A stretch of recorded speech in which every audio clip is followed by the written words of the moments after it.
उषा का सगा बेटा सुनील और बहू कीर्ति उन्हें उनके सौतेले बेटे के साथ छोड़कर जा रहे होते हैं। बेटा, तेरी जब कमाई बढ़ जाएगी कम से कम तब तो मुझे तू लेने आ जाना। हाँ हाँ माँ, क्यों नहीं। चलो भी, अब कितना लेट कर दिया है, टैक्सी इंतजार कर रही है बाहर। हाँ हाँ चलो। सुनील और कीर्ति चले जाते हैं और उषा उन्हें जाता हुआ देख उदास हो जाती है। तभी वहां निशा आ जाती है। अपनी सास को उदास देख निशा उनके पास जाती है। क्या हुआ मम्मी जी, आप तो बहुत सगा बेटा करती थी।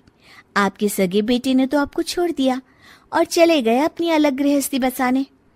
देख बहू, मेरे बेटे को कुछ भी कहने की जरूरत नहीं है।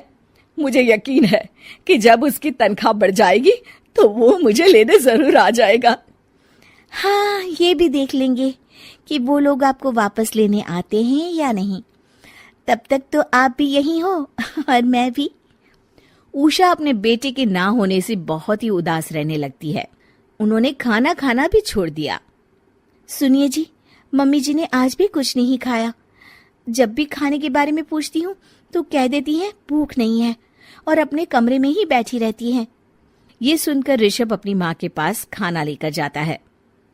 माँ, सुनील बेटा आ गया तू? ओह, तू है। माँ, मैं खाना लाया हूँ, खा लीजिए प्लीज। आप ऐसे भूखी रहेंगी तो बीमार पड़ जाएंगी। मुझे भूख नहीं है, ले जा तू खाना। ठीक है, फिर जब तक आप नहीं खाएंगी मैं भी नहीं जाने वाला यहाँ से। अरे तू क्यों जिद करता है? कहा ना मुझे भूख नहीं है। अरे मम्मी जी, आप खा भी लीजिए ना, ये कितने प्यार से आपको खिला रहे हैं, उसकी तो कदर कर लीजिए कम से कम। अरे तू क्यों बीच में हमेशा अपनी टांग अड़ाती है? ठीक है, लाओ दे दो। कम से कम खाने के बाद तुम दोनों तो इस कमरे से जाओगे। उषा खाना खा लेती है और ऋषभ और निशा ये देखकर खुश हो जाते हैं। चलो, कम से कम माँ ने खाना तो खा लिया। उषा एक दिन सुनील को फोन मिलाती है।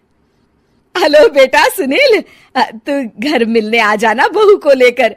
कितने दिन हो गए, बहुत मन कर रहा है मेरा। हाँ हाँ ठीक है माँ, ऑफिस में बहुत काम है, टाइम मिला तो आ जाऊंगा। सुनील फोन काट देता है। हेलो सुनील बेटा। सुनील की बात सुनकर उषा उदास हो जाती है। तभी वहां ऋषभ आ जाता है। माँ, ये देखो, मैं जलेबी लाया हूं तुम्हारे लिए, तुम्हें बहुत पसंद है ना? उषा जलेबी देखकर बहुत खुश हो जाती है। अरे वाह, जलेबी ला दे। उषा जलेबियां खा रही होती है और ऋषभ अपने कमरे में चला जाता है। देखा मम्मी जी, आपका ये कितना ख्याल रखते हैं, और प्यार सगे और सौतेले से नहीं आंका जा सकता। आपको उदास देखकर ये आपके लिए तुरंत जलेबी ले आए, यही तो प्यार होता है। ये कहकर निशा वहां से चली जाती है और उषा सोचने लगती है, शायद तू ठीक कह रही है बहू। उषा देखती है कि ऋषभ उसका बहुत ख्याल रखता है और उसे उसकी गलती का एहसास होने लगता है। एक दिन सुनील और कीर्ति घर पर आते हैं। उषा उन्हें देखकर खुश हो जाती है। और माँ कैसी हो? अरे बहुत अच्छी हूँ। ऋषभ और बहू मेरा बहुत ख्याल रखते हैं। वैसे मुझे नहीं लगा था कि तू आएगा बहू के साथ। क्यों, ऐसा क्यों लगा आपको माँ?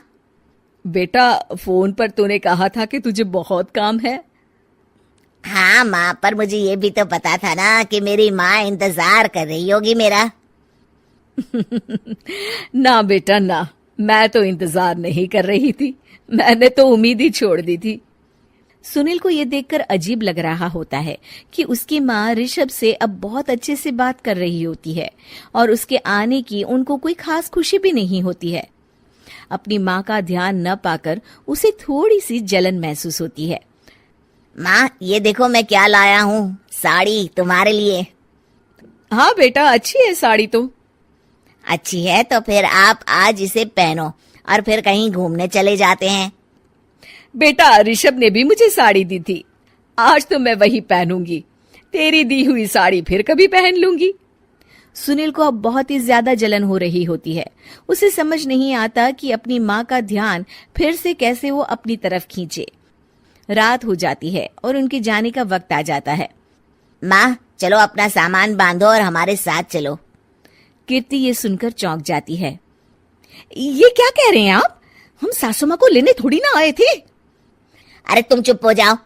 माँ चलो जाओ, अपना सामान बांध लो। आप मेरे साथ आ रही हो, मैंने कह दिया तो कह दिया। अरे पर बेटा, तेरी तो तनख्वाह कम है, मैं तुझ पर बोझ नहीं बनना चाहती। अरे मुझ पर बोझ नहीं हो माँ, बस आप चलो ना, मैं लेकर ही जाऊंगा आपको।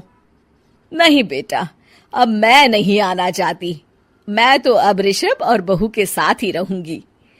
ये सुनकर ऋषभ चौंक जाता है। ये क्या कह रही हो माँ? हाँ बेटा, मैं कहीं नहीं जाने वाली अब। माँ, अब सच में नहीं जा रही? नहीं बेटा, मैं तो तेरे पास ही रहूंगी अब, और जो प्यार मैं तुझे नहीं दे पाई वो सब दूंगी बेटा। ऋषभ और उसकी माँ गले मिलते हैं और निशा खुश हो जाती है।